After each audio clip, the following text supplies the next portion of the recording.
ಒಂದು ಚಿಕ್ಕ ಹಳ್ಳಿಯಲ್ಲಿ ಒಬ್ಬ ಮಹಿಳೆ ಮನೆ ಮನೆಗೆ ಹೋಗಿ ಭಿಕ್ಷೆ ಬೇಡುತ್ತಿದ್ದಳು. ಪ್ರತಿ ಮನೆಯ ಬಳಿ ಹೋಗಿ ಬಾಗಿಲು ಬಡಿಯುತ್ತಿದ್ದಳು. ಮನೆಯಿಂದ ಯಾರೂ ಹೊರಗಡೆ ಬರದೇ ಇದ್ದಾಗ ಅಲ್ಲಿಂದ ಹೊರಟು ಹೋಗುತ್ತಿದ್ದಳು. ಇನ್ನು ಕೆಲವರು ಬಾಗಿಲು ತೆರೆದು ಮುಂದೆ ಹೋಗು ಅಂತ ಹೇಳುತ್ತಿದ್ದರು. ಆಗ ಅವಳು ಬೇಸರದಿಂದಲೇ ಮುಂದೆ ಹೋಗುತ್ತಿದ್ದಳು. ಹೀಗೆ ಅವಳು ಒಂದು ಮನೆ ಬಳಿ ಹೋದಾಗ ಇದ್ದಕ್ಕಿದ್ದಂತೆ ಒಂದು ಧ್ವನಿ ಕೇಳಿಸುತ್ತದೆ. ಆ ಮನೆಯಲ್ಲಿ ಒಬ್ಬ ವ್ಯಕ್ತಿ ಸ್ವಲ್ಪ ಇರಮ್ಮ, ನಾನು ಹೊರಗೆ ಬರುತ್ತೇನೆ ಅಂತ ಹೇಳುತ್ತಾರೆ. ಆಗ ಅವಳು ಇದೇನಿದು ಹೀಗೆ ಹೇಳುತ್ತಿದ್ದಾರಲ್ಲ ಅಂತ ಆಶ್ಚರ್ಯದಿಂದ ನಿಂತುಕೊಳ್ಳುತ್ತಾಳೆ. ಸ್ವಲ್ಪ ಸಮಯದ ನಂತರ ಮನೆಯ ಒಳಗಡೆಯಿಂದ ಒಬ್ಬ ವ್ಯಕ್ತಿ ಆಚೆ ಬರುತ್ತಾರೆ. ಆತನ ಹೆಸರು ನವೀನ್, ಸುಮಾರು 34 ವರ್ಷದ ವಯಸ್ಸಿರಬಹುದು. ಆದರೆ ನವೀನ್ ಆಕೆ ಕಡೆ ವಿಚಿತ್ರವಾಗಿ ನೋಡುತ್ತಿರುತ್ತಾನೆ. ಅವನ ಮುಖವನ್ನು ನೋಡಿದಂತಹ ಮಹಿಳೆ, ಸರ್, ನನಗೆ 3-4 ದಿನಗಳಿಂದ ಸರಿಯಾಗಿ ಊಟ ಸಿಕ್ಕಿಲ್ಲ. ತಿನ್ನೋದಕ್ಕೆ ಏನಾದರೂ ಇದ್ದರೆ ಸ್ವಲ್ಪ ಕೊಡಿ ಅಂತ ಕೇಳುತ್ತಾಳೆ. ಅವಳನ್ನೇ ದಿಟ್ಟಿಸಿ ನೋಡುತ್ತಿದ್ದ ನವೀನ್, ನಾನು ನಿನ್ನನ್ನು ಈ ಹಿಂದೆ ಎಲ್ಲೋ ನೋಡಿದ ಹಾಗೆ ಅನಿಸುತ್ತಿದೆಯಲ್ಲ ಅಂತ ಹೇಳುತ್ತಾನೆ. ಆಗ ಆ ಮಹಿಳೆ, ಸರ್, ನೀವು ನನ್ನನ್ನು ಎಲ್ಲಿ ನೋಡಿರುತ್ತೀರಾ? ನಾನು ಈ ಹಳ್ಳಿ ಸುತ್ತಮುತ್ತ ಎಲ್ಲಾ ಭಿಕ್ಷೆ ಬೇಡುತ್ತಿರುತ್ತೇನೆ. ಆಗ ನೀವು ನನ್ನನ್ನು ಎಲ್ಲಾದರೂ ಈ ಊರಲ್ಲಿ ನೋಡಿರಬಹುದು.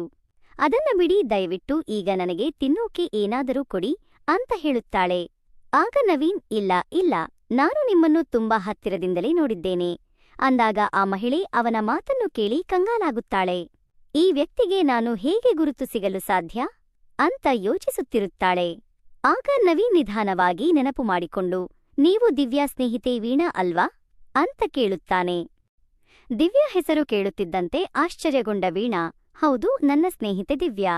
ನಿಮಗೆ ಅವಳು ಹೇಗೆ ಗೊತ್ತು ಅಂತ ಕೇಳಿದಳು. ಆಗ ಆ ವ್ಯಕ್ತಿ, ದಿವ್ಯಾ ಬೇರೆ ಯಾರೂ ಅಲ್ಲ, ಆಕೆ ನನ್ನ ಹೆಂಡತಿ ಅಂತ ಹೇಳಿದ. ಆಗ ವೀಣಾ, ಏನು, ನೀವು ದಿವ್ಯಾಳ ಗಂಡನಾ? ಇದು ಸುಳ್ಳು. ಯಾಕಂದರೆ ಅವರು ನೋಡಲು ಅನಾರೋಗ್ಯದಿಂದ ತುಂಬಾ ಸಣ್ಣಗಿದ್ದರು. ಆದರೆ ನೀವು ನೋಡೋದಕ್ಕೆ ಹಾಗೆ ಇಲ್ವಲ್ಲ ಎನ್ನುತ್ತಾಳೆ. ಆಗ ನವೀನ್, ನಾನು ದಿವ್ಯಾಳನ್ನು ಮದುವೆಯಾದ ಸಮಯದಲ್ಲಿ ಆ ರೀತಿ ಇದ್ದೆ. ದಿನಗಳು ಕಳೆದಂತೆ ಈಗ ನಾನು ಆರೋಗ್ಯವಾಗಿ ಚೆನ್ನಾಗಿದ್ದೇನೆ ಅಂತ ಹೇಳುತ್ತಾನೆ. ಕ್ಷಮಿಸಿ ಸರ್, ಮದುವೆ ಟೈಮಲ್ಲಿ ನಾನು ನಿಮ್ಮನ್ನು ಹೆಚ್ಚಾಗಿ ಗಮನಿಸಿರಲಿಲ್ಲ. ನನಗೆ ಯಾವುದೋ ಒಂದು ಕರೆ ಬಂದಿದ್ದರಿಂದ ನಾನು ಅರ್ಜೆಂಟ್ನಲ್ಲಿ ಆ ದಿನ ಹೋಗಬೇಕಾಯಿತು. ದಯವಿಟ್ಟು ನನ್ನನ್ನು ಕ್ಷಮಿಸಿ ಅಂತ ಹೇಳಿದಳು. ಆನಂತರ, ಸರಿ, ದಿವ್ಯಾ ಮನೆಯಲ್ಲಿ ಇದ್ದರೆ ಕರೆಯಿರಿ ಸರ್, ನಾನು ಅವಳ ಜೊತೆ ಮಾತನಾಡಬೇಕು ಅಂತಂದಳು ವೀಣಾ.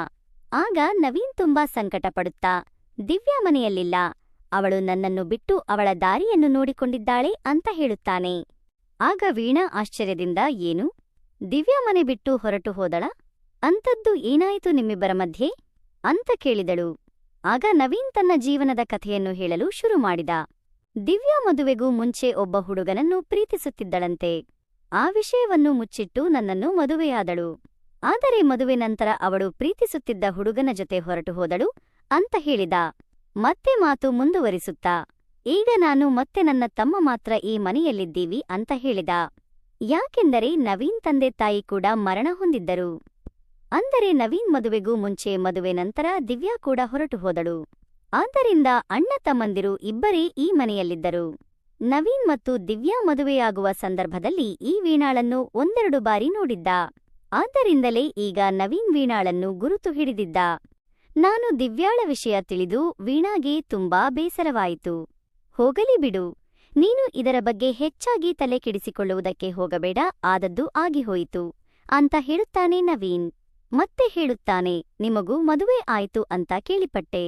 ಆದರೆ ನೀವೇಕೆ ಈ ರೀತಿ ಭಿಕ್ಷೆ ಬೇಡುತ್ತಿದ್ದೀರಾ ಅಂತ ಕೇಳುತ್ತಾನೆ. ಆ ಮಾತುಗಳನ್ನು ಕೇಳಿ ವೀಣಾಗೆ ದುಃಖ ಹೆಚ್ಚಾಯಿತು. ಅವಳು ದುಃಖವನ್ನು ನಿಯಂತ್ರಿಸಿಕೊಂಡು ನವೀನ್ ಕೊಟ್ಟ ಆಹಾರವನ್ನು ತಿಂದ ನಂತರ ತನ್ನ ಜೀವನದ ಕಥೆಯನ್ನು ಹೇಳಲು ಶುರು ಮಾಡುತ್ತಾಳೆ. ವೀಣಾ, ಹೌದು ಸರ್, ನೀವು ಕೇಳಿದ್ದು ನಿಜ. ನಾನು ಮದುವೆಯಾದೆ. ಮದುವೆಯಾದ ನಂತರ ನನ್ನ ಗಂಡ ನನ್ನನ್ನು ತುಂಬಾ ಪೀಡಿಸುತ್ತಿದ್ದರು, ವರದಕ್ಷಿಣೆಯ ಕಿರುಕುಳ ಕೊಡುತ್ತಿದ್ದರು. ಆತನ ಹಿಂಸೆ ತಾಳಲಾರದೆ ನಾನು ನನ್ನ ತವರು ಮನೆಗೆ ಹೊರಟು ಹೋದೆ. ಆನಂತರ ನನ್ನ ಗಂಡ ನನಗೆ ಡೈವೋರ್ಸ್ ನೀಡಿದರು. ಆನಂತರ ನಾನು ತವರು ಮನೆಯಲ್ಲಿಯೇ ಇದ್ದೆ. ಆದರೆ ನನ್ನ ದುರಾದೃಷ್ಟ, ಕೆಲವು ದಿನಗಳ ಅಂತರದಲ್ಲಿ ನನ್ನ ತಂದೆ ತಾಯಿ ಇಬ್ಬರೂ ಮರಣ ಹೊಂದಿದರು. ಆನಂತರ ನನ್ನ ತಮ್ಮ ಹಾಗೂ ತಮ್ಮನ ಹೆಂಡತಿ ನನ್ನನ್ನು ತುಂಬಾ ಅವಮಾನ ಮಾಡುವುದಕ್ಕೆ ಶುರು ಮಾಡಿದರು. ಗಂಡ ಬಿಟ್ಟವಳು ದುಡಿಯೋದಕ್ಕೆ ಯೋಗ್ಯತೆ ಇಲ್ಲ, ಇವಳನ್ನು ಸಾಯುವವರೆಗೆ ನಾವಿವಳ ಖರ್ಚು ವೆಚ್ಚಗಳನ್ನು ನೋಡಿಕೊಳ್ಳಬೇಕು ಅಂತ ಚುಚ್ಚಿ ಮಾತನಾಡೋದಕ್ಕೆ ಶುರು ಮಾಡಿದರು. ಆಗ ನಾನು ಇನ್ನು ಒಂದು ಕ್ಷಣ ಇಲ್ಲಿ ಇರಬಾರದು ಅಂತ ಅಂದುಕೊಂಡು ಮನೆಯಿಂದ ಹೊರಟೆ. ನಾನು ಜೀವನ ಮಾಡೋದಕ್ಕಾಗಿ ಇಲ್ಲಿ ಚಿಕ್ಕಪುಟ್ಟ ಕೆಲಸ ಮಾಡೋದಕ್ಕೆ ಶುರು ಮಾಡಿದೆ. ಆದರೆ ಈ ಸಮಾಜ ಯಾರೂ ಇಲ್ಲದ ಒಬ್ಬ ಹೆಣ್ಣುಮಗಳನ್ನ ತುಂಬಾ ಸುಲಭವಾಗಿ ಬದುಕಲು ಎಲ್ಲಿ ಬಿಡುತ್ತೆ? ಪ್ರತಿಯೊಬ್ಬರೂ ಕೂಡ ಕೆಟ್ಟ ದೃಷ್ಟಿಯಿಂದ ನೋಡುವವರೇ, ತುಂಬಾ ಕೆಟ್ಟದಾಗಿ ವರ್ತಿಸುವವರೇ. ಇನ್ನು ಮನೆ ಕೆಲಸಕ್ಕೆ ಅಂತ ಹೋದರೆ ಅಲ್ಲಿಯೂ ಕೂಡ ಕೆಲವು ಕಾಮಾಂಧ ಪುರುಷರು ಚಿತ್ರಹಿಂಸೆ ಕೊಡುತ್ತಿದ್ದರು. ಆದ್ದರಿಂದಲೇ ಎಲ್ಲಾ ಕೆಲಸವನ್ನು ಬಿಟ್ಟು ನನಗೆ ದೇವರು ಕೊಟ್ಟಿದ್ದ ಸೌಂದರ್ಯವನ್ನು ಮರೆಮಾಚಿ ಮುಖಕ್ಕೆ ಮಸಿ ಬಳೆದುಕೊಂಡು ಕೊಳಕಾಗಿ ಬದುಕುತ್ತಿದ್ದೇನೆ. ನನ್ನ ಬಳಿ ಉಳಿದಿದ್ದ ಅಲ್ಪ ಸ್ವಲ್ಪ ಹಣದಿಂದ ಒಂದು ಚಿಕ್ಕ ರೂಮನ್ನು ಬಾಡಿಗೆಗೆ ತೆಗೆದುಕೊಂಡಿದ್ದೇನೆ. ಬೆಳಗ್ಗಿನಿಂದ ಸಂಜೆಯವರೆಗೂ ಭಿಕ್ಷೆ ಬೇಡಿದ ನಂತರ ನನ್ನ ರೂಮಿಗೆ ಹೋಗಿಬಿಡುತ್ತೇನೆ. ಹುಚ್ಚಿಯ ಹಾಗೆ ಕೊಳಕಾಗಿರುವುದರಿಂದ ನನಗೆ ಯಾವುದೇ ಕಾಮುಕರ ಭಯವಿಲ್ಲ ಎಂದು ಅಳುತ್ತಲೇ ತನ್ನ ದುಃಖಕರ ಜೀವನವನ್ನು ನವೀನ್ ಬಳಿ ಹೇಳುತ್ತಾಳೆ ವೀಣಾ. ವೀಣಾಳ ಕಥೆಯನ್ನು ಕೇಳಿದ ನವೀನ್ ಕೂಡ ಬೇಸರಗೊಂಡ. ಸ್ವಲ್ಪ ಸಮಯ ಇಬ್ಬರೂ ನಿಶ್ಶಬ್ದವಾಗಿ ನಿಂತುಕೊಂಡರು. ಇಬ್ಬರೂ ಮೌನವಾಗಿ ಯೋಚಿಸುತ್ತಿದ್ದರು. ನಂತರ ನವೀನ್ ವೀಣಾಳನ್ನು ಕುರಿತು, ನಿನಗೆ ಯಾವುದೇ ಅಭ್ಯಂತರವಿಲ್ಲದಿದ್ದರೆ ನಾನು ನಿನ್ನೊಂದಿಗೆ ಒಂದು ವಿಷಯದ ಬಗ್ಗೆ ಮಾತನಾಡಬೇಕು ಅಂದುಕೊಂಡಿದ್ದೇನೆ ಎಂದನು. ಆಗ ವೀಣಾ, ಪರವಾಗಿಲ್ಲ, ಏನು ಹೇಳಿ ಸರ್ ಅಂದಳು. ಆಗ ನವೀನ್, ನೀನು ನಿನ್ನ ಇಚ್ಛೆಯಿಂದ ಒಪ್ಪುವುದಾದರೆ ಈ ದಿನದಿಂದ ಭಿಕ್ಷೆ ಬೇಡುವ ಅಗತ್ಯವಿಲ್ಲ. ನಮ್ಮಿಬ್ಬರ ಜೀವನ ಕಾರಣಾಂತರಗಳಿಂದ ನಿನ್ನ ಗಂಡನಿಗೂ ನೀನು ಬೇಡ, ನನ್ನ ಹೆಂಡತಿಗೂ ನಾನು ಬೇಡ. ಅವರು ಅವರ ಜೀವನಗಳನ್ನು ನೋಡಿಕೊಂಡಿದ್ದಾರೆ. ನಾವು ಕೂಡ ಒಂದು ನಿರ್ಧಾರಕ್ಕೆ ಬರೋಣವೇ? ಅದು ಕೂಡ ನಿನ್ನ ಒಪ್ಪಿಗೆ ಇದ್ದರೆ ಮಾತ್ರ ಅಂತ ಕೇಳಿದ. ಕೆಲ ಸಮಯ ಮೌನವಾಗಿ ನಿಂತ. ಆನಂತರ ಸುತ್ತಿ ಬಳಸಿ ಮಾತನಾಡೋದು ಯಾಕೆ? ನೇರವಾಗಿ ವಿಷಯಕ್ಕೆ ಬರುತ್ತೇನೆ. ನಮ್ಮ ಮನೆಯಲ್ಲಿ ದೀಪ ಬೆಳಗಲು ಹೆಣ್ಣು ದಿಕ್ಕಿಲ್ಲ. ತಪ್ಪಾಗಿ ಭಾವಿಸಬೇಡ. ನಿನ್ನ ಸಂಪೂರ್ಣ ಒಪ್ಪಿಗೆ ಇದ್ದರೆ ನಾವಿಬ್ಬರೂ ಮದುವೆಯಾಗೋಣ ಎಂದು ನವೀನ್ ಹೇಳುತ್ತಾನೆ. ವೀಣಾ ಪೂರ್ತಿ ಯೋಚನೆಗೆ ಬೀಳುತ್ತಾಳೆ. ಸ್ವಲ್ಪ ಹೊತ್ತಿನ ನಂತರ ಅವಳು ಮಾತನಾಡುತ್ತಾ, ನಿಮ್ಮ ನಿರ್ಧಾರ ಸರಿಯಾಗಿದೆ. ನಾವಿಬ್ಬರೂ ಈಗಾಗಲೇ ಒಂಟಿಯಾಗಿದ್ದೇವೆ. ಯಾರ ಆಸರೆಯೂ ಇಲ್ಲ. ನಾನಂತೂ ಸಂಪೂರ್ಣ ಒಂಟಿ. ನನ್ನ ಗಂಡ ನನಗೆ ಡೈವೋರ್ಸ್ ನೀಡಿದ್ದಾನೆ. ಆದ್ದರಿಂದಲೇ ಆತ ಮುಂದೆಯೂ ಕೂಡ ನಾನು ಬೇಕು ಎಂದು ಬರುವುದಿಲ್ಲ. ಆದರೆ ನೀವು ಇನ್ನೂ ದಿವ್ಯಾಳಿಗೆ ಡೈವೋರ್ಸ್ ಕೊಟ್ಟಿಲ್ಲ. ಆಕೆ ಯಾವುದಾದರೂ ದಿನಗಳು ಕಳೆದಂತೆ ಮುಂದೆ ಎಂದಾದರೂ ಒಂದು ದಿನ ಬಂದರೆ ನೀವು ನನ್ನ ಕೈಬಿಡುವುದಿಲ್ಲ ಅಲ್ಲವೇ? ಏಕೆಂದರೆ ಅವಳು ಕೂಡ ನನ್ನ ಸ್ನೇಹಿತೆ. ಆ ಸನ್ನಿವೇಶಗಳನ್ನು ನಾನು ಎದುರಿಸಲಾರೆ. ಈಗಾಗಲೇ ಜೀವನದಲ್ಲಿ ತುಂಬಾ ನೊಂದು ಬಿಟ್ಟಿದ್ದೇನೆ, ತುಂಬಾ ಕಷ್ಟಪಟ್ಟಿದ್ದೇನೆ. ಆ ಭಿಕ್ಷುಕೆಯ ವೇಷ ನನಗೆ ನೆಮ್ಮದಿ ನೀಡಿದೆ. ಹಾಗಿದ್ದಲ್ಲಿ ನೀವು ನನಗೆ ಹೀಗೆ ಇರಲು ಬಿಟ್ಟುಬಿಡಿ ಎನ್ನುತ್ತಾಳೆ. ಆಗ ನವೀನ್ ಕೂಡ, ನಾನು ಕೂಡ ದಿವ್ಯಾಳಿಗೆ ಡೈವೋರ್ಸ್ ಕೊಟ್ಟಾಯಿತು. ಯಾವಾಗ ದಿವ್ಯಾ ಮನೆಯವರ ಮಾತು ಕೇಳದೆ ಕೇವಲ ನನ್ನನ್ನು ಮದುವೆಯಾಗಿ ಆನಂತರ ನನ್ನ ಪ್ರೀತಿಸಿದ ಹುಡುಗನ ಜೊತೆ ಹೋಗಬೇಕು ಎಂದು ಯೋಚನೆ ರೂಪಿಸುತ್ತಾಳೋ, ಅದನ್ನು ತಿಳಿದಾಗಲೇ ನಾನು ಆಕೆಗೆ ಡೈವೋರ್ಸ್ ಕೊಟ್ಟುಬಿಟ್ಟೆ. ಮೊದಲೇ ನಾನು ಬೇಡ ಎಂದು ಬಿಟ್ಟು ಹೋದ ದಿವ್ಯಾ ಅವಳಿಗೆ ಕಾಯುವುದು ಅದು ನನ್ನ ದೊಡ್ಡ ಮೂರ್ಖತನವಾಗುತ್ತದೆ. ನನ್ನನ್ನು ಬಿಟ್ಟು ಹೋದ ಬಳಿಕ ಆಕೆಯ ಜೀವನ ಆಕೆಗೆ ಬಿಟ್ಟಿದ್ದು. ಮತ್ತೆ ನನ್ನಲ್ಲಿಗೆ ಬರುವ ಯೋಗ್ಯತೆ ದಿವ್ಯಾಗೆ ಇಲ್ಲ. ಆದಾಗಿಯೂ ಕೂಡ ಅವಳು ಬಂದರೆ ಆಗ ನನ್ನ ಮನಸ್ಸಿನಲ್ಲಿ ಜಾಗವಿಲ್ಲ, ಮನೆಯಲ್ಲಿಯೂ ಜಾಗವಿಲ್ಲ. ಆ ಜಾಗಗಳನ್ನು ಈಗಾಗಲೇ ಭರ್ತಿಯಾಗಿವೆ ಎಂದು ನಾನು ಯಾವುದೇ ಮುಲಾಜಿಲ್ಲದೆ ಹೇಳಿ ಕಳಿಸುತ್ತೇನೆ. ವೀಣಾ, ನೀನು ಒಪ್ಪುವುದಾದರೆ ನಾನು ಮನಃಪೂರ್ವಕವಾಗಿ ನಿನ್ನನ್ನು ನನ್ನ ಮನೆ ತುಂಬಿಸಿಕೊಳ್ಳುತ್ತೇನೆ. ಜೀವನ ಪರ್ಯಂತ ಚೆನ್ನಾಗಿ ನೋಡಿಕೊಳ್ಳುತ್ತೇನೆ. ನನ್ನನ್ನು ನಂಬು, ಯಾವುದೇ ಕಾರಣಕ್ಕೂ ನಾನು ನಿನಗೆ ಮೋಸ ಮಾಡುವುದಿಲ್ಲ ಎಂದು ತನ್ನ ಮನದಾಳದ ಮಾತುಗಳನ್ನು ಹೇಳುತ್ತಾನೆ ನವೀನ್. ಈಗಾಗಲೇ ಜೀವನದಲ್ಲಿ ಸಾಕಷ್ಟು ಕಷ್ಟಪಟ್ಟು ನೊಂದು ಬೆಂದಿರುವ ವೀಣಾ ನವೀನ್ ಹೇಳಿದ ಮಾತುಗಳಿಗೆ ಸೋಲುತ್ತಾಳೆ. ಮದುವೆಗೆ ಒಪ್ಪಿಗೆಯನ್ನು ಸೂಚಿಸುತ್ತಾಳೆ. ಆನಂತರ ನವೀನ್ ಅವಳನ್ನು ಮನೆಯೊಳಗೆ ಕರೆದುಕೊಂಡು ಹೋಗಿ ತನ್ನ ಬಗ್ಗೆ ಇನ್ನೂ ಸ್ವಲ್ಪ ವಿಷಯವನ್ನು ಹೇಳಿ, ನನ್ನ ತಂದೆ ತಾಯಿ ತೀರಿಕೊಂಡಿದ್ದಾರೆ ಎಂದು ಹೇಳಿ, ಈಗ ನಾನು ಮತ್ತು ನನ್ನ ತಮ್ಮ ಮಾತ್ರ ಈ ಮನೆಯಲ್ಲಿ ಇದ್ದೇವೆ. ಮುಂದೆ ಇದು ನಿನ್ನ ಮನೆ. ಇಲ್ಲಿ ನಿನಗೆ ಯಾವುದೇ ಕೊರತೆಯಾಗಲು ಅಥವಾ ತೊಂದರೆಯಾಗಲು ನಾನು ಬಿಡುವುದಿಲ್ಲ ಎಂದು ಹೇಳುತ್ತಾನೆ. ಹಾಗೆ ಅವನ ಮನೆಯನ್ನು ಪೂರ್ತಿಯಾಗಿ ತೋರಿಸುತ್ತಾನೆ. ನೀನು ಯಾವುದೇ ಸಂಕೋಚವಿಲ್ಲದೆ ಸಂತೋಷದಿಂದ ಇರಬಹುದು ಎಂದು ಮತ್ತೊಮ್ಮೆ ಹೇಳುತ್ತಾನೆ. ಇನ್ನು ಎಲ್ಲದಕ್ಕೂ ಒಪ್ಪಿಗೆ ನೀಡಿದ ವೀಣಾ ಮನೆಯೊಳಕ್ಕೆ ಹೋದವಳೆ ಸ್ನಾನ ಮಾಡಿ ಶುಭ್ರವಾದ ಬಟ್ಟೆ ತೊಟ್ಟು ಆನಂತರ ಮನೆಯ ಕಸ ಗುಡಿಸಲು ಶುರು ಮಾಡಿದಳು. ಇನ್ನು ನವೀನ್ ಟೆರೇಸ್ ಮೇಲೆ ಹೋಗುತ್ತಾನೆ. ನಂತರ ಸ್ವಲ್ಪ ಸಮಯದ ನಂತರ ಹೊರಗೆ ಹೋಗಿದ್ದ ನವೀನ್ ತಮ್ಮ ಮನೆಗೆ ಬರುತ್ತಾನೆ. ಮನೆಯೊಳಗೆ ಪಾತ್ರೆಗಳನ್ನು ಜೋಡಿಸುತ್ತಿದ್ದ ವೀಣಾಳನ್ನು ನೋಡಿದವನೇ ಒಮ್ಮೆಲೆ ಆಶ್ಚರ್ಯಗೊಂಡು, ಯಾರು ನೀನು?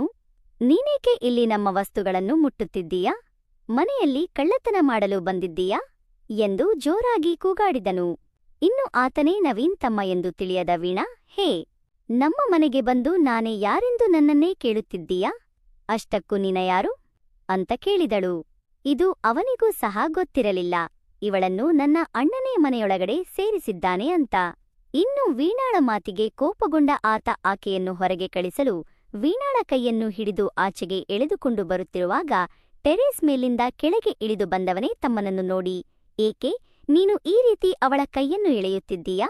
ಅವಳನ್ನು ನಾನೇ ಕರೆದುಕೊಂಡು ಬಂದಿದ್ದೇನೆ, ಇದರಲ್ಲಿ ಅವಳ ತಪ್ಪು ಬಹಳ ಇಲ್ಲ ಎಂದು ಅವನ ಅಣ್ಣ ಹೇಳುತ್ತಾನೆ. ಆನಂತರ ಸಮಾಧಾನವಾಗಿ ಕುಳಿತು ತನ್ನ ತಮ್ಮನ ಬಳಿ ಎಲ್ಲಾ ವಿಷಯಗಳನ್ನೂ ಹೇಳುತ್ತಾನೆ. ದಿವ್ಯಾಳ ಗೆಳತಿಯೇ ಈ ವೀಣಾ. ಈಗಾಗಲೇ ಜೀವನದಲ್ಲಿ ತುಂಬಾ ಕಷ್ಟ ತಿಂದು ನೊಂದಿರುವ ಇವಳನ್ನು ನೀನು ನೋಯಿಸಬೇಡ, ಕಣ್ಣೀರು ಹಾಕಿಸಬೇಡ, ಗೌರವದಿಂದ ನೋಡು ಎಂದು ವೀಣಾಳನ್ನು ಪರಿಚಯ ಮಾಡಿಸುತ್ತಾನೆ. ತಮ್ಮನು ಕೂಡ ಅಣ್ಣನ ಈ ನಿರ್ಧಾರದಿಂದ ಹೆಮ್ಮೆಪಡುತ್ತಾನೆ. ಪ್ರೀತಿಯಿಂದ ಅವನ ಅತ್ತಿಗೆಯನ್ನು ವೀಣಾ ಒಪ್ಪಿಕೊಳ್ಳುತ್ತಾಳೆ. ವೀಣಾ ಮನೆಯನ್ನು ತುಂಬಾ ಅಚ್ಚುಕಟ್ಟಾಗಿ ಇಟ್ಟುಕೊಂಡಿದ್ದಳು. ಅಣ್ಣ ತಮ್ಮಂದಿರು ಇಬ್ಬರಿಗೂ ಸಮಯಕ್ಕೆ ಸರಿಯಾಗಿ ಊಟ ತಿಂಡಿ ಮಾಡಿಕೊಟ್ಟು ಚೆನ್ನಾಗಿ ನೋಡಿಕೊಳ್ಳುತ್ತಿದ್ದಳು.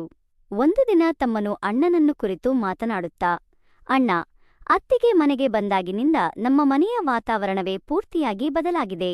ಮನೆಯಲ್ಲಿ ಮಹಾಲಕ್ಷ್ಮಿ ನೆಲೆಸಿರುವಂತೆ ನಮ್ಮ ಮನೆ ಯಾವಾಗಲೂ ಹೀಗೆ ಇರಲಿ ಎಂದು ದೇವರಲ್ಲಿ ಬೇಡಿಕೊಳ್ಳೋಣ. ಆದರೆ ಇಡೀ ಸಮಾಜಕ್ಕೆ ವೀಣಾ ನಿನ್ನ ಹೆಂಡತಿ ಎಂದು ತಿಳಿಯಬೇಕು. ಅಧಿಕೃತವಾಗಿ ನೀವಿಬ್ಬರೂ ಮದುವೆಯಾಗಬೇಕು. ಆಗ ಮಾತ್ರ ನಿಮ್ಮ ಜೀವನಕ್ಕೆ ಒಂದು ಅರ್ಥ ಸಿಗುತ್ತದೆ ಎಂದು ಹೇಳುತ್ತಾನೆ. ನವೀನ್ಗೂ ಕೂಡ ತಮ್ಮನ ಮಾತುಗಳು ಸತ್ಯ ಎನಿಸುತ್ತವೆ. ಊರಿನ ಕೆಲವು ಹಿರಿಯರನ್ನು ಒಟ್ಟುಗೂಡಿಸಿ ಈ ವಿಷಯವನ್ನು ಅವರ ಬಳಿ ಹೇಳುತ್ತಾರೆ. ಅವರು ಕೂಡ ಒಬ್ಬಂಟಿಯಾಗಿರುವ ಇಬ್ಬರ ಜೀವನ ಸುಖವಾಗಿರುತ್ತದೆ ಎಂದು ಒಪ್ಪಿಕೊಳ್ಳುತ್ತಾರೆ. ಎಲ್ಲರ ಸಮಕ್ಷಮದಲ್ಲಿ ಊರಿನ ದೇವಸ್ಥಾನದ ಮುಂದೆ ಇಬ್ಬರೂ ವಿವಾಹವಾಗುತ್ತಾರೆ.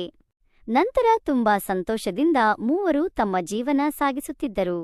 ವರ್ಷಗಳು ಕಳೆದಂತೆ ವೀಣಾಳಿಗೆ ಹೆಣ್ಣು ಮಗುವಾಗುತ್ತದೆ. ನವೀನ್ಗೆ ಇದರಿಂದ ಮತ್ತಷ್ಟು ಸಂತೋಷವಾಗುತ್ತದೆ. ಹೀಗೆ ದಿನಗಳು ಸಾಗುತ್ತಿದ್ದಾಗ ಒಂದು ದಿನ ವೀಣಾ ನಿಮ್ಮ ಬಳಿ ಮುಖ್ಯವಾದ ವಿಷಯ ಮಾತನಾಡಬೇಕು ಎಂದು ನವೀನ್ಗೆ ಹೇಳುತ್ತಾಳೆ. ಅದನ್ನು ಕೇಳಿದ ನವೀನ್ಗೆ ಸ್ವಲ್ಪ ಅಯೋಮಯವಾಗುತ್ತದೆ. ಸರಿ, ಹೇಳು ಎಂದು ಕೇಳುತ್ತಾನೆ. ಮಗು ನಿದ್ದೆ ಮಾಡಿದ ಬಳಿಕ ವೀಣಾ ನವೀನ್ ಜೊತೆ ಮಾತನ್ನು ಮುಂದುವರಿಸುತ್ತಾಳೆ.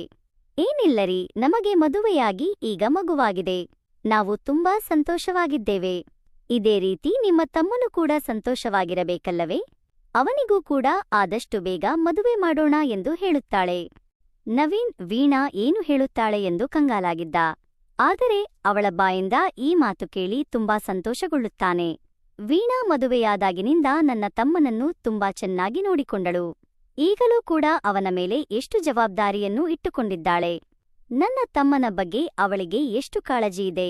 ಓ ದೇವರೇ, ನನಗೆ ಒಬ್ಬ ಒಳ್ಳೆಯ ಹೆಂಡತಿಯನ್ನು ಕರುಣಿಸಿದ್ದಕ್ಕಾಗಿ ನಿನಗೆ ಧನ್ಯವಾದಗಳು. ಇದರಿಂದ ನಾನು ತುಂಬಾ ಸಂತೋಷವಾಗಿದ್ದೇನೆ ಎಂದು ಹೆಮ್ಮೆ ಪಟ್ಟುಕೊಳ್ಳುತ್ತಾನೆ. ಮತ್ತೆ ವೀಣಾ ಮಾತನಾಡುತ್ತಾ, ನಾವು ಒಂದು ಸಾರಿ ನಮ್ಮ ತವರು ಮನೆಗೆ ಹೋಗೋಣ. ಅಲ್ಲಿ ನನ್ನ ತಮ್ಮ ಮತ್ತು ಅವನ ಹೆಂಡತಿ ಈ ಹಿಂದೆ ನನಗೆ ತುಂಬಾ ಅವಮಾನಿಸಿದ್ದರೂ ಒಮ್ಮೊಮ್ಮೆ ಸರಿಯಾಗಿ ಊಟವನ್ನು ಕೂಡ ಕೊಡಲಿಲ್ಲ. ಅದನ್ನು ಸಹಿಸಲಾರದೆ ನಾನು ಮನೆಯಿಂದ ಹೊರಗೆ ಬಂದೆ. ಆದರೆ ನಾನು ಯಾವುದೇ ತಪ್ಪನ್ನೂ ಮಾಡಿರಲಿಲ್ಲ. ಅದಕ್ಕಾಗಿ ಆ ಭಗವಂತ ನಿಮ್ಮಂತಹ ಒಳ್ಳೆಯವರನ್ನು ನನಗೆ ಗಂಡನಾಗಿ ಕೊಟ್ಟಿದ್ದಾನೆ. ಸ್ವಂತ ತಮ್ಮ ನನ್ನನ್ನು ಸೇರಿಸಿಕೊಳ್ಳಲಿಲ್ಲ. ಆದರೆ ನಿಮ್ಮ ತಮ್ಮ ನನ್ನನ್ನು ಅತ್ತಿಗೆ ಎಂದು ನೋಡಿದ್ದಾನೆ, ಅಕ್ಕನಂತೆ ನೋಡಿಕೊಂಡಿದ್ದಾನೆ. ಅಷ್ಟಲ್ಲದೆ ಈಗ ನಮಗೆ ಚಿನ್ನದಂತಹ ಒಬ್ಬ ಮಗಳು ಕೂಡ ಇದ್ದಾಳೆ. ಜೀವನದಲ್ಲಿ ನನಗೆ ಇನ್ನೇನು ಬೇಕು ಎಂದು ಸಂತೋಷದಿಂದ ಕಣ್ಣೀರು ಹಾಕುತ್ತಾಳೆ. ಇದರಿಂದ ಒಂದು ಬಾರಿ ತವರು ಮನೆಗೆ ಹೋಗಿ, ನಾನು ನಿಮಗಿಂತಲೂ ಚೆನ್ನಾಗಿದ್ದೇನೆ, ನಿಮಗೆ ಸಹಾಯ ಬೇಕಿದ್ದರೆ ನನ್ನ ಬಳಿ ಬನ್ನಿ ಎಂದು ಹೇಳಿ ಬರೋಣ ಎಂದು ಕೇಳುತ್ತಾಳೆ. ವೀಣಾಳನ್ನು ತುಂಬಾ ಪ್ರೀತಿಸುತ್ತಿದ್ದ ನವೀನ್ಗೆ ಅವಳನ್ನು ಬೇಸರಪಡಿಸುವುದು ಇಷ್ಟವಿರಲಿಲ್ಲ. ಆದ್ದರಿಂದ ಹೋಗಲು ಒಪ್ಪಿಕೊಳ್ಳುತ್ತಾನೆ. ಅದರಂತೆ ವೀಣಾ ತವರು ಮನೆಗೆ ಮನೆಯವರೊಂದಿಗೆ ಹೋಗಿ ಬರುತ್ತಾರೆ. ಸತ್ಯ ಹೇಳಬೇಕೆಂದರೆ ವೀಣಾ ತುಂಬಾ ಒಳ್ಳೆಯ ಗುಣವಂತ ಹುಡುಗಿ. ಮೈದುನನನ್ನು ಸ್ವಂತ ತಮ್ಮನಂತೆ ನೋಡಿಕೊಳ್ಳುತ್ತಿದ್ದಳು. ವೀಣಾಳ ಮಾತಿನಂತೆ ನವೀನ್ ತಮ್ಮನಿಗೂ ಕೂಡ ಮದುವೆ ಮಾಡುತ್ತಾರೆ. ನಂತರ ಎಲ್ಲರೂ ಒಟ್ಟಿಗೆ ತುಂಬಾ ಸಂತೋಷದಿಂದ ಜೀವನವನ್ನು ಸಾಗಿಸುತ್ತಾರೆ. ಸ್ನೇಹಿತರೆ, ಒಳ್ಳೆ ಮನಸ್ಸಿನವರಿಗೆ ಆ ಭಗವಂತ ಎಂದಿಗೂ ಕೂಡ ಮೋಸ ಮಾಡುವುದಿಲ್ಲ ಎನ್ನುವುದಕ್ಕೆ ಈ ಕಥೆಯೇ ಸಾಕ್ಷಿಯಾಗಿದೆ. ಕಥೆ ಇಲ್ಲಿಗೆ ಮುಗಿಯುತ್ತದೆ. ಕಥೆ ಇಷ್ಟವಾಗಿದ್ದರೆ ಲೈಕ್, ಶೇರ್, ಕಮೆಂಟ್ ಮಾಡುವುದನ್ನು ಮರೆಯಬೇಡಿ. ಇಂತಹ ಇನ್ನಷ್ಟು ಇಂಟರೆಸ್ಟಿಂಗ್ ಕಥೆಗಳಿಗಾಗಿ ನನ್ನ ಚಾನೆಲ್ ಅನ್ನು ಸಬ್ಸ್ಕ್ರೈಬ್ ಮಾಡಿಕೊಳ್ಳಿ.